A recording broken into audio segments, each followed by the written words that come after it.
Así que sean todos bienvenidos a esta nuestra última clase de lo que es teología bíblica. Y hoy vamos a ver un poco los contornos de la teología bíblica del Nuevo Testamento. Cuando vemos, o sea, hemos visto, por ejemplo, lo que es teología bíblica, creo que lo más importante para nosotros dentro de lo que es teología bíblica es poder identificar un poco las estructuras teológicas que vienen, o sea, esas estructuras teológicas a lo largo de la historia de la Biblia. Y esto trata principalmente la teología bíblica. Habíamos dicho que la teología bíblica es la reflexión teológica extraída del análisis histórico. Hay un análisis histórico de los actos de Dios que son reportados en las escrituras. Es decir, hay actos de Dios, hay palabra de Dios y esto nos muestra, de esto quitamos una reflexión teológica y a eso nosotros le llamamos lo que es teología bíblica. Vamos a ver en esta oportunidad lo que tiene que ver con el Nuevo Testamento y vamos a ver un poquitito los parecidos que hay con el Nuevo Testamento, con el Antiguo Testamento. Así que vamos a avanzar un poco. Primeramente, vamos a ver lo que es la doble revelación. Y cuando hablamos de esa doble revelación, el Nuevo Testamento nos dice eh, muchos actos de revelación de Dios. Y ahí tenemos el ministerio terrenal de Cristo, que es un acto de Dios porque Él se hizo carne, Él habitó entre nosotros. También vimos, nos menciona su ministerio, el ministerio del Espíritu Santo, especialmente lo que vemos en Hechos de los Apóstoles. Y también se mencionan los actos de Dios para el futuro. Y ahí tenemos el regreso de Cristo, el juicio, el reino. Entonces tienen que ver con actos futuros y actos para nosotros ya pasados en el ministerio de Cristo. Y así también el Nuevo Testamento tiene palabras de revelación. Y recordemos que vimos esto nosotros que hay esta doble revelación también del Antiguo Testamento, donde hay actos de Dios acompañados de palabra de Dios. Y creo que recuerdan lo que habíamos dicho de que estos actos pueden ser en simultáneo con la palabra o pueden ser posteriores o anteriores a la palabra. Y ahí nosotros vemos entonces como un hecho histórico, como profecía, dependiendo de cuándo es dada la palabra y cuándo va a acontecer ese acto, ya sea en el pasado, en el mismo tiempo o en el futuro. Eso mismo también vemos nosotros en el Nuevo Testamento, ¿verdad? Esa doble revelación respecto a lo que Dios hace y a lo que la palabra también da, que estaban eh, asociadas a lo que Cristo habló, a lo que el Padre habló, y también ángeles y humanos revelaron la palabra de Dios por el Espíritu de Dios. Así que vemos que lo que estaba en el Antiguo Testamento se ve también en este Nuevo Testamento. Vemos también el tema de las estructuras teológicas. Nosotros habíamos hablado en el Antiguo Testamento de esas estructuras teológicas y que son perspectivas, ¿verdad? Cómo se ven los actos y las palabras de Dios respecto a unas con otras. Y habíamos dicho nosotros en el Antiguo Testamento habían estas estructuras básicas que tenían que ver principalmente en describir lo que significaba ese texto, ese pasaje. Y también veíamos, por ejemplo, lo que tenía que ver con los pactos, que era una estructura teológica media. Y allí en el Antiguo Testamento nos mencionaba los pactos, ¿verdad? ¿Por qué? Porque son varios hechos varios actos de Dios con varias palabras de Dios que conformaban una estructura un poco más compleja, en este caso el nuevo pacto. Y habíamos dicho también en el Antiguo Testamento, había eh, estructuras teológicas medias y también básicas que se unían para formar lo que tenía que ver con el reino. Entonces, esto mismo también nosotros vemos en el Nuevo Testamento así como menciona, por ejemplo, lo de Mateo 2, 1 al 12, que ustedes estuvieron ya leyendo, donde representaba un poco en Herodes lo que el pueblo iba a hacer contra el Mesías y en los sabios del Oriente lo que los gentiles iban a hacer respecto al Mesías. Y también el nuevo pacto que es mencionado en el Nuevo Testamento y que es la consumación de toda la historia de la redención. Todo esto es para que se establezca este medio nuevo pacto. Y algo mucho más complejo también vemos que es lo que está en Apocalipsis, que es el reino de Dios. Básicamente vemos estas estructuras teológicas que vimos nosotros en el Antiguo Testamento, vemos también en el Nuevo Testamento, que existen estas estructuras teológicas. Em, También podemos decir respecto a esto que el desarrollo del Nuevo Testamento, lo que se menciona acá es principalmente un desarrollo diacrónico. Eh, el Testamento tiene un carácter diacrónico y si ustedes se acuerdan, estuvimos hablando de que lo diacrónico tiene que ver con lo que ocurre en el tiempo, lo que ocurre en el momento. Entonces, la teología del Antiguo Testamento se desarrolla con el paso del tiempo y eso es lo que se definía eh, el- por medio de un análisis diacrónico, ver cómo una doctrina se fue desarrollando a lo largo del tiempo, a lo largo de la historia y habíamos dado ejemplos respecto al el divorcio. Por ejemplo, estuvimos hablando en la lección pasada cómo había un desarrollo diacrónico, es decir, a lo largo del tiempo y cómo Jesús em, hace esa estructura teológica, esa enseñanza en base a un desarrollo, ¿sí? Dentro de lo que es la historia. Así que vemos también que en el Nuevo Testamento, a la medida que avanza, también hay cambios diacrónicos, es decir, hay doctrinas que se van desarrollando. Por ejemplo, eh, la palabra en el Antiguo Testamento, por ejemplo, se esperaba la restauración de Israel, que regresara del exilio y esto cuando Cristo aparece, nosotros sabemos que Jesús vino y dentro de su ministerio terrenal había también una expectativa terrenal, pero dentro del ministerio terrenal de Cristo, pues después de que a él se le crucificó, después de que resucitó, él aseguró y también mostró esa bendición que era prometida en el Antiguo Testamento. Por ejemplo, lo que tiene que ver con el derramamiento del Espíritu. Tenemos puedo decir, veo una promesa terrenal respecto al reino, pero también una promesa espiritual respecto a las profecías, por ejemplo, de Joel, donde se derrama el Espíritu Santo. Entonces, vemos cómo esa promesa luego se cumple en el Nuevo Testamento y todo eso para que el Evangelio pueda expandirse y así también por medio de eso los gentiles vienen a los pies de Cristo. Así que vemos ese desarrollo a través de la historia, ¿sí? Ahora, no voy a enfocarme un poco, no voy a enfocarme en lo que es los obstáculos, pero sí me gustaría mencionar un poco lo que es el desarrollo de la escatología. Y la escatología tiene que ver con los últimos tiempos, ¿verdad? Entonces, vamos a ver un poquitito dentro de esto.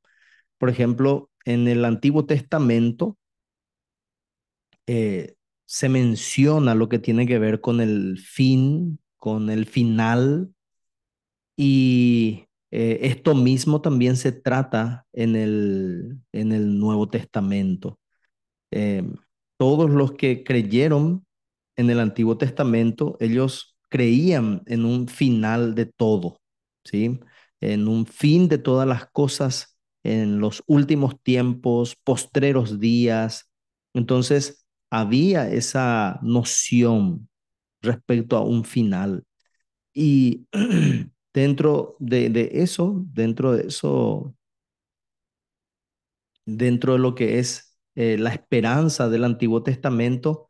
Y allí también vemos que hay un desarrollo de esa promesa. Por ejemplo, en Adán, allí en los tiempos de Adán, después del pecado, Génesis 3:15, ahí hay una promesa respecto a y muestra características de lo que iba a ser ese último tiempo y la consumación del reino, donde da una promesa respecto a la victoria de aquel que iba a ser enviado del Mesías sobre la serpiente.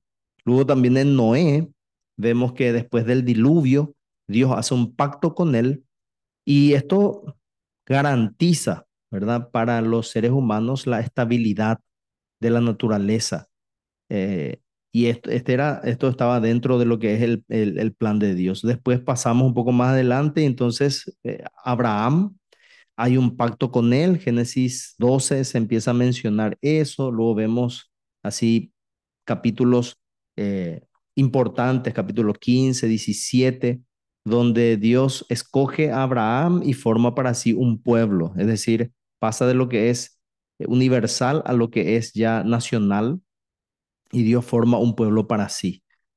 Después de esto, vemos que hay un pacto que hace con Moisés y entonces Moisés es el que trae la ley de Dios para el pueblo, pero aquí vemos que dentro de lo que es la ley hay una amenaza de parte de Dios, o sea, hay bendiciones para la obediencia y vemos también las maldiciones para la desobediencia.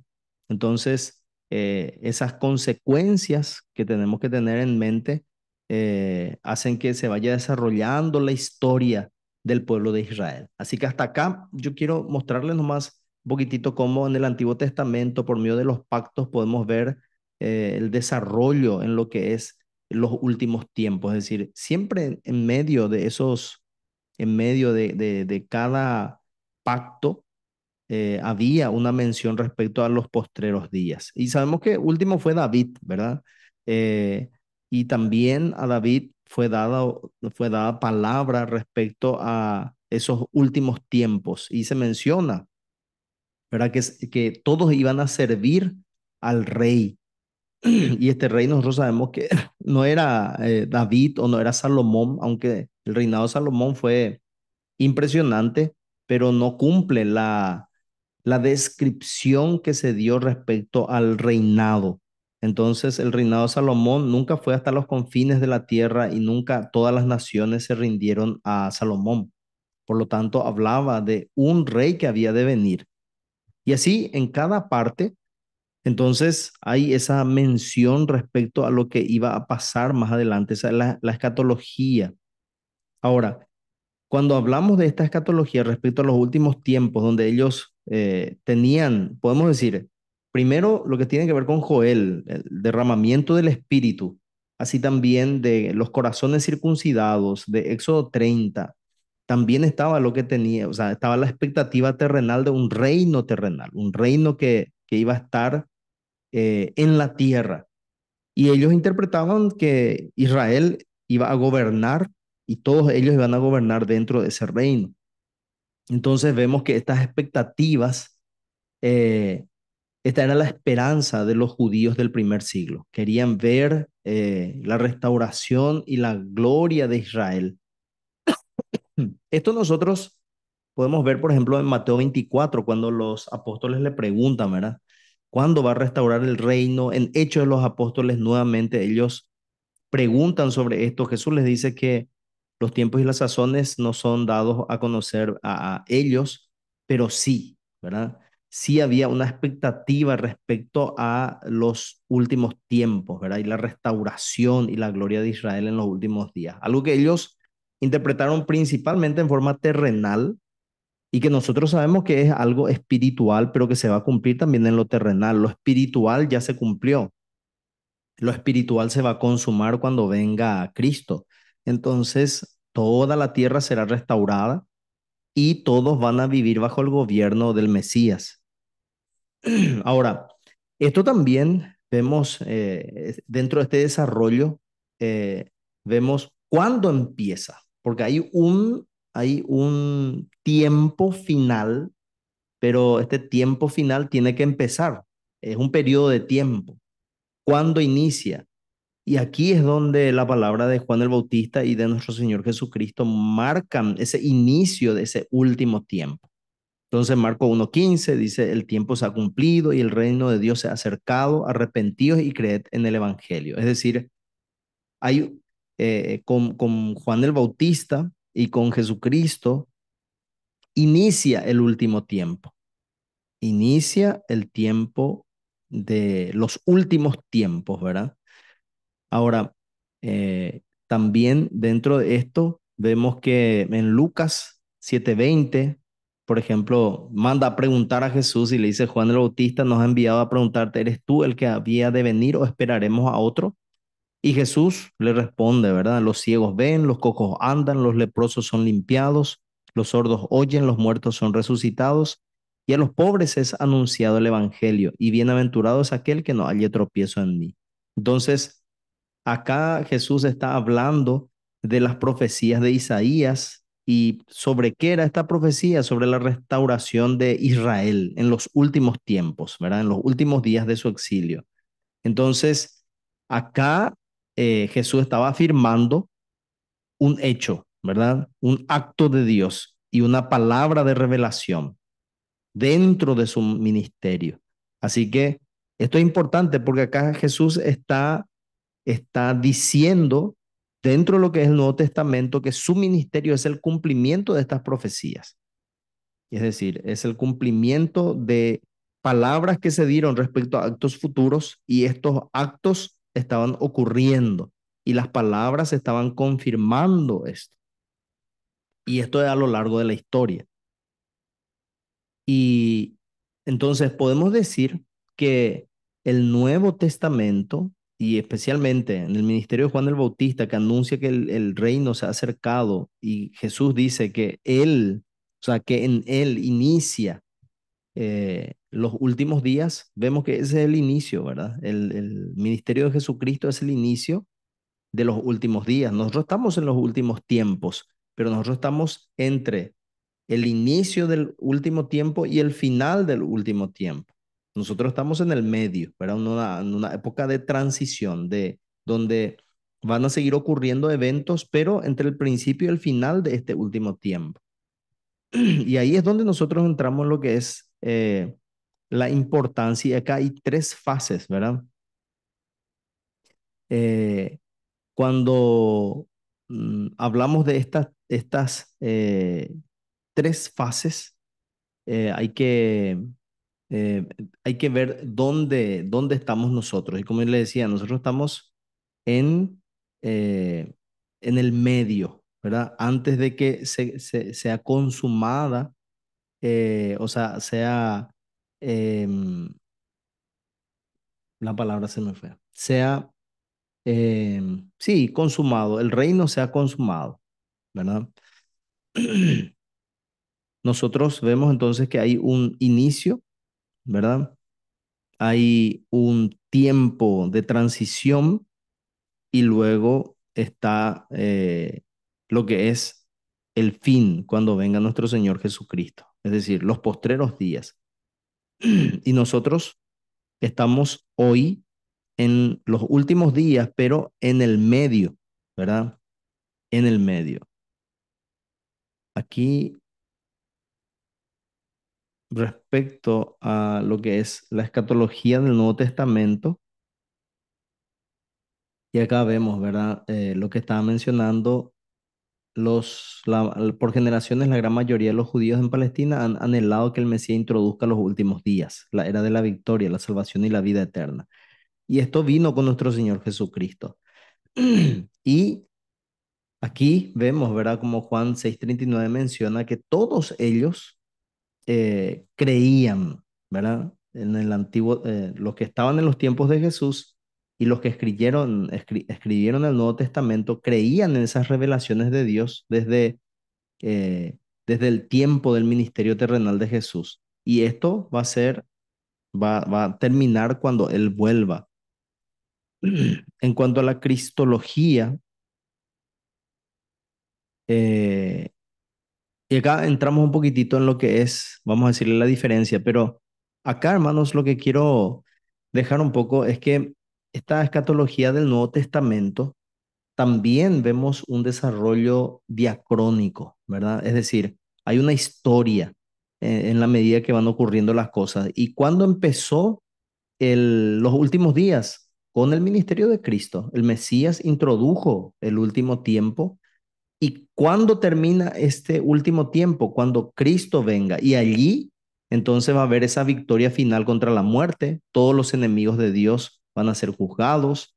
Ahí va a haber salvación y vida eterna para todos los que han creído en Cristo, desde Adán hasta el tiempo de la venida de nuestro Señor Jesucristo. Y ahí sabemos que va a venir la resurrección, va a venir también el juicio, el tribunal de Cristo, la venida de Él en las nubes. O sea, son muchos eventos, pero antes de eso también sabemos que ha de manifestarse el hombre de pecado, tiene que haber una gran apostasía, tiene que haber tribulación. Y en este sentido, creo que las diferentes corrientes escatológicas eh, creen que todo esto va a ocurrir, solamente que la ubicación, ¿verdad? Algunos ubican antes, después, en el medio, ahí están las diferencias. Pero todos creen que esto va a ocurrir, ¿verdad? Todas estas cosas que he mencionado, todo esto tiene que ocurrir porque está en la palabra de Dios. Y ahora entramos un poquitito en lo que es la cristología para ver un poco lo que es eh, cómo la teología sistemática trató la cristología y también cómo la teología bíblica trató esto. Entonces, acá vemos que los sistemáticos se enfocaron en temas, ¿verdad? En relación de Cristo con las otras personas de la Trinidad, la unión hipostática, las dos naturalezas de Cristo en una sola persona, los estados de Cristo, humillación, exaltación, la naturaleza de su expiación, los tres oficios de Cristo como profeta, sacerdote y rey. Todo esto tiene que ver con teología sistemática. Pero cuando vemos lo que es la teología bíblica, entonces, cómo se trata esto dentro de lo que es la teología bíblica? Recordemos que el Nuevo Testamento es diacrónico principalmente, entonces prácticamente muestra el cumplimiento de todo lo que se esperaba en el Antiguo Testamento y entonces va mostrando cómo va a tomar lugar en estas tres fases. La inauguración con Cristo, nosotros estamos en la continuación y luego viene la consumación del reino. Entonces, los que escribieron el Nuevo Testamento dirigen su atención en diferentes maneras cómo Jesús cumple la esperanza del Antiguo Testamento. Es decir, el Nuevo Testamento nos muestra cómo Jesús cumple esas profecías y esas expectativas que había respecto a él en el Antiguo Testamento. En la teología sistemática se tratan estos temas que también están en el Nuevo Testamento, pero no así. Luego, la teología bíblica, entonces, toma estas tres fases como una forma, o sea, ubica dentro de estas tres fases la forma en que Cristo cumplió las profecías del Antiguo Testamento, dentro de la inauguración, la continuación o la consumación. Esto es un poco la diferencia o sea, la diferencia entre cómo trata la teología sistemática y la teología bíblica, la cristología. Y luego vemos la soteriología y también hay una forma de tratar aquí, ¿verdad? Entonces vemos cómo en cuanto a la soteriología, que es, por decir, una rama de la teología que trata sobre la salvación, ¿sí? Soteriología. Entonces los teólogos sistemáticos tradicionales han dividido la doctrina de la salvación en dos categorías básicas, ¿verdad? Historia salutis o la historia de la salvación y el ordo salutis o el orden de la salvación. Entonces, la historia de la salvación nos principalmente se ve la forma en la que Dios llevó a cabo la salvación en la historia de manera objetiva. Es decir, cómo Dios salvó a las personas a lo largo de la historia. ¿Sí? ¿Cómo salvó? Y luego tenemos el orden de la salvación. Y esto es algo subjetivo, es decir, lo que tiene que ver con la experiencia de las personas en su salvación. Y el ordo salutis, entonces nos habla del orden en el cual uno se salva, ¿verdad? Y allí tenemos posturas, ¿verdad? Respecto al orden, ¿qué ocurre primero, ¿verdad? Si ocurre primero la elección o ocurre primeramente la caída y después la elección, o la elección y después la caída. Entonces, buscan ubicar, ¿verdad? ¿Qué ocurre primero? ¿Sí? Si es la elección o la caída, ¿verdad? O viceversa, y después el llamamiento, después la regeneración, la fe, el arrepentimiento y luego la glorificación, ¿verdad? Entonces, esto es un poco lo que tiene que ver con la soteriología. En cuanto a lo que es la historia salutis, tiene que ver cómo Dios salvó a las personas a lo largo de la historia de la Biblia. Y ahí vemos, por ejemplo, cómo salvó a Noé y su familia con un arca. Y el arca, ¿a quién representa? A Cristo, ¿verdad? Nosotros interpretamos que Cristo es el arca de la salvación y vemos así a lo largo de la historia cómo Dios salvó a las personas. Y hoy la gente se salva por la fe en Jesucristo como tal, ¿verdad? No es un tipo, no es una imagen, no es un tipo de Cristo o no es una profecía o una imagen de Cristo, por decir de alguna manera, eh, que no mostraba, que no se veía con claridad. Hoy nosotros vemos claramente a Cristo como el Hijo de Dios y aquel que puede salvar. Dentro de esto también los teólogos sistemáticos, ¿verdad? Los teólogos bíblicos se han enfocado mucho más en el cumplimiento de la salvación, la historia salutis. Entonces, lo que trata la teología bíblica es demostrar en el Nuevo Testamento cómo se aplica la salvación a los individuos, ¿verdad? Y esto es en el cumplimiento histórico de la salvación en Cristo. Así que vemos estas diferencias respecto a cómo se trata lo que es la soteriología también y la cristología. Bueno, aquí terminamos y no sé si hay alguna pregunta, porque estamos principalmente enfocando, viendo un poco cómo lo que vimos en el Antiguo Testamento, cómo también se ve en el Nuevo Testamento. ¿Hay alguna pregunta, algo que quieran mencionar respecto a lo que estuvimos viendo en esta noche?